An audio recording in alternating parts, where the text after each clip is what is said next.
Sonny Moyers, welcome to the Apollo Papyrus podcast. It's very nice to be here. Thank you for having me on. Feel free to introduce yourself to our listeners. Well, my name is Sonny Moyers. I'm an author and a former retired realtor. I have written two books before now. I'm in the process of writing my third book, which is a trilogy. Actually, it's three books. And it's a story about a nonprofit organization and how easy it is for companies to become corrupt and corrupt others. What was it like to work as a real estate agent in Texas? Well, it's an exciting career. I was very successful and fortunately had the opportunity to work with a lot of great clients and occasionally and a client that I didn't particularly think was very ethical. Can you tell us more about the unethical client that you had the misfortune of working with? Well, it started out as a very nice guy and a very ethical person. He had a brilliant idea to start a nonprofit, and the book that I'm writing is a story. It's based on a true story, but of course, it's fictionalized because it does contain a lot of truth, but it also contains a lot of, someone might say, embellishment. Okay. But the nonprofit was a medical nonprofit that's helped people who had a lack of insurance or could not afford copays for insurance. And the client was started out as very altruistic, very kind, and wanting to help people, and had a great idea, and it took off and made a lot of money. And there's where the problems began. I think people misunderstand a lot about nonprofits. They think that the word nonprofit means nobody benefits or nobody profits, but that's not the case at all. The entity, the legal entity, might not show a profit, but they spend enormous amounts of money for salaries and perks and benefits. And so some of the people who run these nonprofits who don't understand how to avoid being corrupted can take advantage of the legal system that is a nonprofit and can increase their salaries to exorbitant amounts and pad their expense accounts and do things that most of us would consider to be unethical. One of your books is a nonfiction book titled The Architecture of the Real Estate Practice. Without That's right. spoiling too much about that book, what is it about? Well, The Architecture of the Real Estate Practice was my nonfiction book. It actually is a real estate textbook. It was designed for people who want to start, form, and begin a real estate practice, a professional services company. And it lays the groundwork by providing them fundamental concepts and ideas for why they should establish it and how it should run. And then it takes it from there. It's not really a contract book. It's a book about how to operate and how to maximize the revenue potential from working in the real estate industry. And the book is it's on Amazon and Barnes and Noble. It's available over the internet, and it's also available on my website at realestatebook.org. And it's done well. It has not done as well as I'd like it to, but it's done well, and I'm very happy with it. But it was a lot of work. It was really a lot of work. And so, Aaron, I decided I'd write something the next time that was more fun to write. And so that's why I changed to the fiction. But the real estate book itself is 300 pages. It's a complex book. It's a lot of psychology in the background of that book. A lot of how I successfully operated and ran a real estate company that grew and was extremely successful. At one point, I was named the best realtor in the city of Dallas by the Dallas Builders Association. So that was quite an award. And then I received numerous other awards, but that was probably the award that I valued the most because only one person could win it. A lot of other awards, there might be 20 agents that win or 100. But in this case, there was only one person selected for that award, and it was me. So the best realtor in Dallas for 2014. Without spoiling too much about your fictional works, and you've talked a little bit about them already, what are your fiction books titled and what are they about? Well, the titles are still in working because the book won't be out until the end of the year. But basically, the fundamental title is Murder at a Nonprofit. And what it talks about is how there's three books actually, it's a trilogy.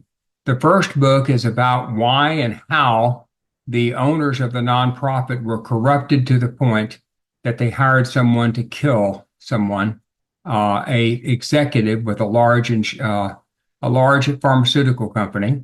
So we've got big pharma involved, and we have a nonprofit that provides services to people who have illnesses that use the drugs and things that are provided by the nonprofit.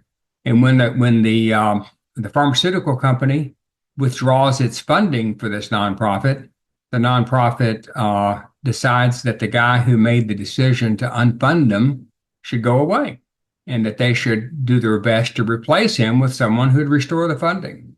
And that's the first book. The second book, of course, in every time you hire someone as corrupt as a murderer, you run the risk of blackmail, right?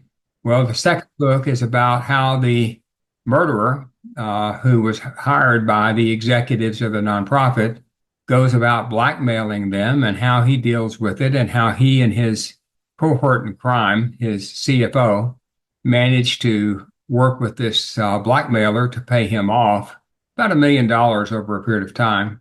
And that's the story of the second book. And then the third book, it brings everything to a conclusion. Let's just say it's this way. It's when the cavalry arrives. That's when all the good guys rise from the ashes and take down the bad guys, which are the corrupt top management of this nonprofit organization. And of course, there's also some people inside the big pharma that are included in this final book, which brings it all together. I think the story of the entire series is about how money corrupts, money and power corrupt, and they corrupt completely.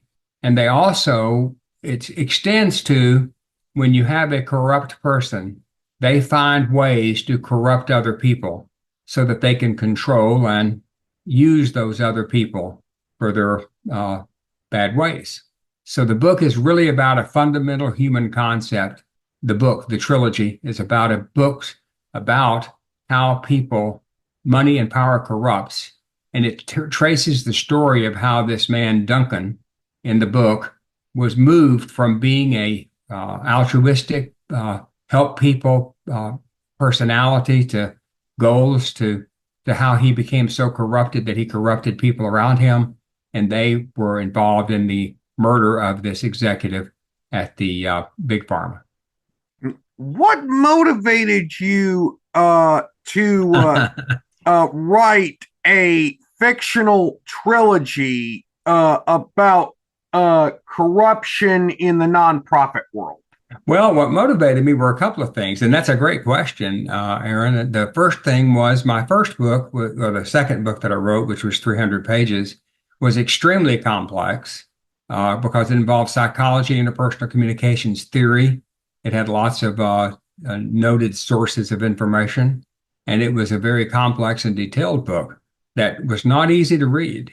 And so when I decided to write a fiction book, I decided to write something that wasn't quite so difficult to read, because it's not a teaching book, it's an enjoyment book, entertainment book.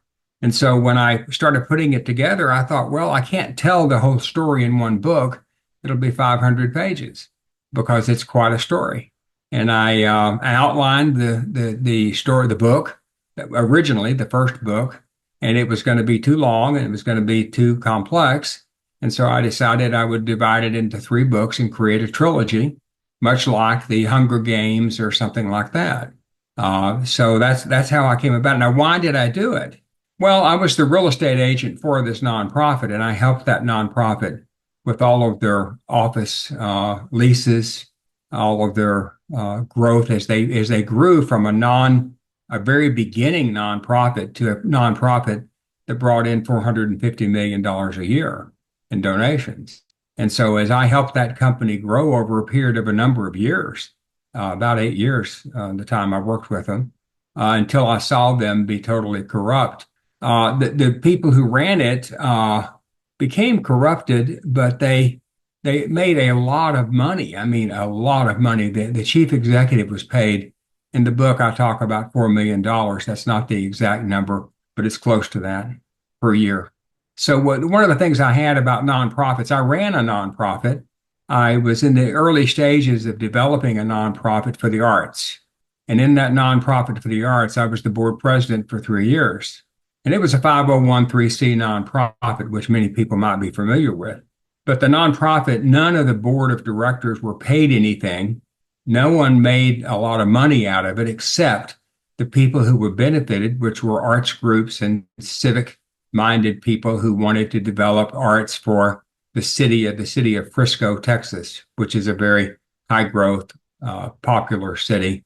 It's the headquarters for the Dallas Cowboys, for example.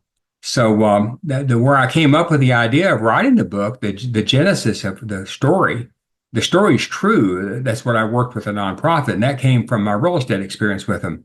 But the genesis of it was basically tell a story about what you saw happen at that nonprofit, what you saw the development of these people from wonderful, caring people who were out to help others till they became, one might consider, monsters in the sense of by the time we got to the end of that 8-year period, the chief executive officer had no friends. He had no loyalty to anyone. And if you didn't do what he asked you to do, you were gone, and very unceremoniously, you were gone. So I took that and embellished it and made it a little bit more fun, added a few high-tech things like a drone to be used in killing someone, took a little new modern warfare ideas and incorporated it into the book. So the way it became a trilogy was I couldn't tell the story in one book. It would be too long and too complicated. So that's the reason I broke it into 3 books. And it's quite a ride. The third book is when the heroes rise and they come to realize of what's happened. And as they awaken and see what these top executives are doing, one of the heroes is the wife of the gentleman who was murdered in book 1. And he was murdered because he was the chief executive officer of this big pharma company that withdrew the funding to the nonprofit. And so the nonprofit's Duncan, the chief guy at the nonprofit, these names are all made up, by the way, the name of the company and all that's changed. But the nonprofit, the Duncan, wanted to get rid of this guy because he was a young top executive. His wife, whose name is Karen in the book, becomes one of the most important heroes at the back of the book. And that's the story. It brings it to an end, and it's a very interesting end with a little twist. So I've got lots of, if we ask how I came up with the theory of the book, I used some of the great authors, Patterson, Grisham, a lot of their writings. I'll use their concepts of complexity and different flags and tricks in the stories to make it interesting and fun. And it's sometimes quite comical. I'll just give you a quick example.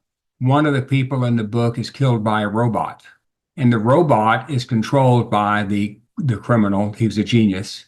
And he, when he's ready to kill this guy, he speaks through the robot.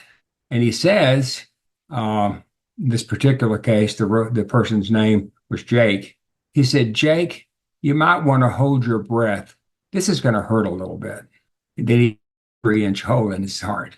So that's the kind of comic. It's a little comedic in that regard. There's some funny lines in it. It will make someone laugh. It'll make someone go, how could people do this? And it could also cause them to really think about how people can be corrupted and how easy it is to be corrupted. And there are very few people in this world that are uncorruptible, meaning doesn't matter how much, doesn't matter what the situation, they are not going to be corrupted. And then there are other people who are selected because they are corruptible and are used and applied money and gifts to cause them to be corrupt and to, of course, have a reason to support the main guy who is the most manipulative human being you will ever hear about. I'm going to pivot. I'm going to pivot back to your nonfiction book, The Architecture of the Real Estate Practice, for my next question. That book touches on interpersonal communications theory, which is quite interesting for a book about real estate. Yeah. How does understanding interpersonal communications theory improve a realtor's ability to close deals or build client relationships? Well, let's just take the nonprofit for an example. I met a gentleman who was referred to me in real estate, and I built a relationship with him. I helped him purchase a home and then later sell that home and purchase another home. He introduced me to the chief executive officer of that nonprofit, and that chief executive officer who was starting the nonprofit. This all ties back to real estate, I promise you. The chief executive of that nonprofit became a client, and he referred me to numerous people who worked in the nonprofit over the years. The relationship and how I communicated with these people, it talks about how the real estate agent shouldn't look at his marketplace as a marketplace where you have numerous buyers who are totally independent, and they come in and they buy a home or lease a property in commercial real estate, and they go away. It's a series of transactions with people over time. And that's why interpersonal communications and building relationships is the key to success in real estate. I had clients that, I'll just give you a quick example, Aaron. I took a 10-year period of results for my firm, and I looked at where did our business come from. And surprisingly, about 20 people were the beginning or the referring people who referred other people. And those 20 people amounted to over 75% of the revenues in that 10-year period. So the interpersonal relationships is everything in building a professional services business, whether it's financial advice, whether it's real estate or insurance. It's all about relationships. It's all about how you connect with people and how you benefit them. And so the real estate book that I wrote is not about contract forms. It is about negotiations, because that is directly related to the relationships that you form. It also is about, let's just talk about something you hear in our society today. You hear a lot of things about culture, creating a culture within an organization. How do you create that culture in an organization that you desire?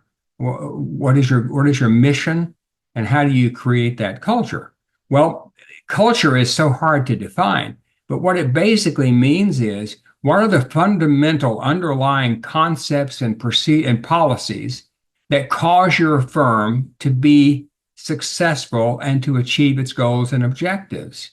And with those underlying concepts, like self-disclosure and reciprocity, which is one of the interpersonal communications terms that I speak about a great deal in the real estate book. Interpersonal self-disclosure reciprocity was written about by a gentleman, a psychologist named Sidney Girard.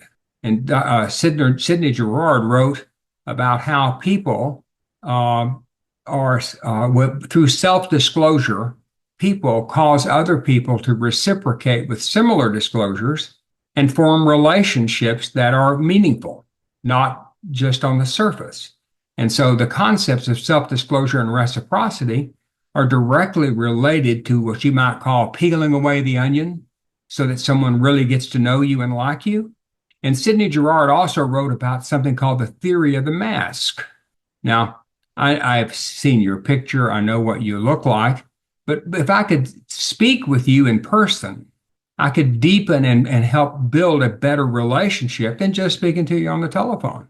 And so when everything in business, a professional services business, is about relationships. And that's why success in real estate. And when I say success in real estate, I'm talking a lot of money, Aaron. This is not a living. It's being able to build a long-term career and a long-term business that sustains and lasts over 20 years. And so interpersonal relationships is the key. It's the heart and soul to building a business. And oftentimes that relationship is with key people who work for you in your organization. And many times in a professional services business, it's the relationship that the key person, the leader of the organization, has with other people. So when I say how would it be important? Well, whether it was with this nonprofit that I spoke about, where I worked with for a number of years, or whether it was just people who came and worked with me on other things. I had one relationship that lasted 16 years, and I helped this gentleman lease 250,000 square feet of office space over a 16-year period. Well, that's a major client. That's a very valuable client. So, but that's because of the relationship I formed with him. What are the easiest and hardest aspects of writing books, whether it be fiction or nonfiction, for you? I think the hardest, well, let me put it this way. I'll just give you a quick example. These three books that I've just written, they're fiction, of course, so they're very easy to write compared to nonfiction. The fiction books took me about 4 months to write the first draft. And the way I write is to write the document, not worrying about grammar, not worrying about punctuation, not worrying about correct clarity and things of that nature. Get it on paper. Okay. Now, I've spent the next 5 months editing it. It actually, the hardest job for me in writing is not the original thought ideas, because they just seem to flow. When I have a story to tell, as you can tell, I'm a storyteller. And when I have a story to tell, it's easy for me to tell the story, which that's how easy it is to write the first draft. But when you get into the details of having it be grammatically correct, having it be a document that someone would read and not be confused by, and when you get into technology and you get into complex relationships and strategies and all of this, it gets very difficult. So the hardest part for me has been the editing process of all the books I've written. The first book I wrote was many years ago, and it was a manual, a reference manual, and it was a pure business nonfiction book. And that book I published and distributed myself, but I didn't go through Amazon or Barnes and Noble or anybody to do it, because I wanted a wider audience for these books. Now, the fiction book, one of the things I like about it is it got a broader audience. The audience for a real estate book is typically real estate agents and the people they work with. So I wanted a broader audience. So the hardest part to me has been the editing phase, not the writing phase. It's fun to write it. To edit it is difficult. Now, of course, I'll have a professional editor do the final drafts, okay? But just getting it to the point where you can turn it over to someone who can clean it up and make it look great, make it flow right. Just getting to that point is the hardest job to me in writing. Is your nonfiction book independently, traditionally, or hybrid published? And will your fiction books be published the same way? I don't know yet. As I said, I'm not expecting them to be out by the end of the year. The hybrid approach was what I used for the real estate book. And I think this time I will first see if I can get it published by a publisher. There's a reason for that. The real estate book had so much proprietary knowledge and intellectual property in it that it was not something I wanted to give up my copyright or give up my rights to, okay? It was something that I worked on for 20 something years. Not the book, but the concepts and things that I wrote about in that. So there was a lot of intellectual property in that book that I did not want to give up, okay? Now these books are fiction, and so there's not a lot of intellectual properties. So in this case, I might be willing to sign over the rights to the book, depending upon the benefit.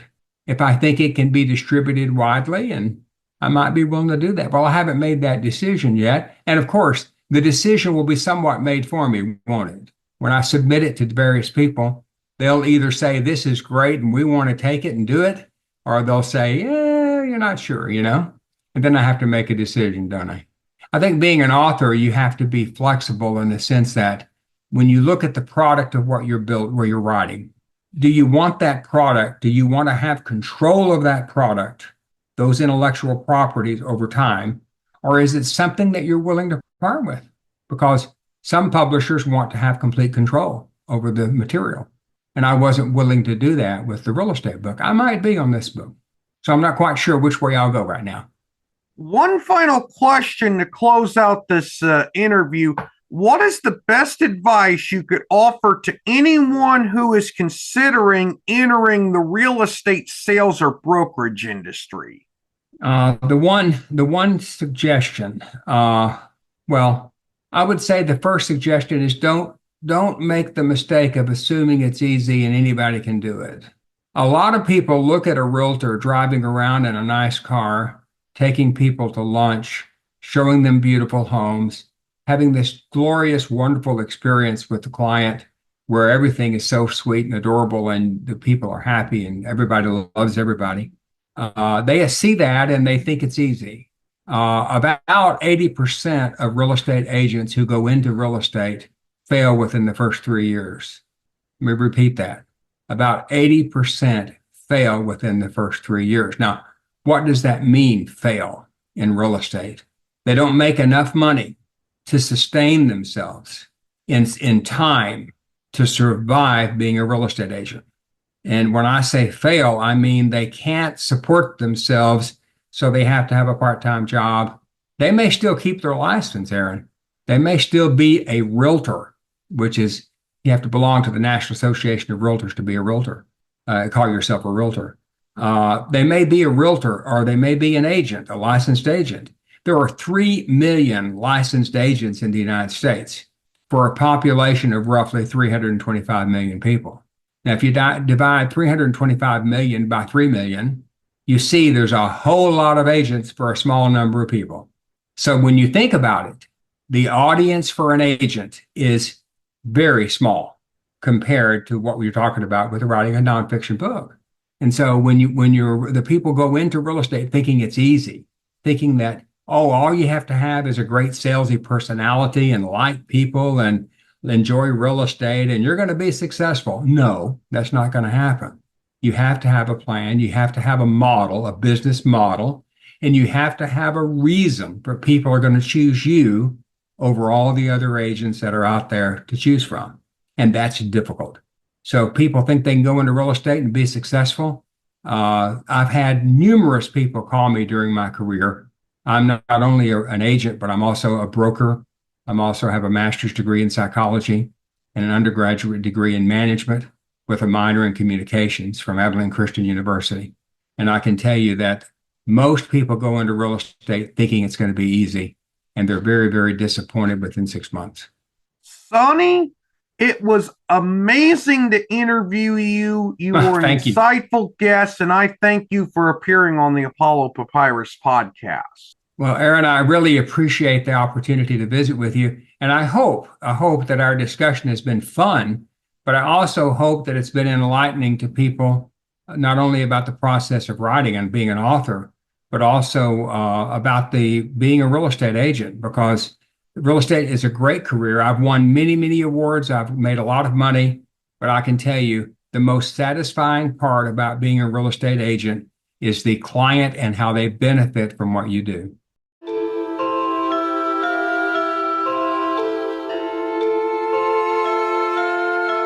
This podcast episode is intended for the private listening of our audience. Any reuse or retransmission of this podcast episode without the express written consent of the podcast host is prohibited except under fair use guidelines. Royalty-free music and sound effects obtained from https://www.zapsplat.com.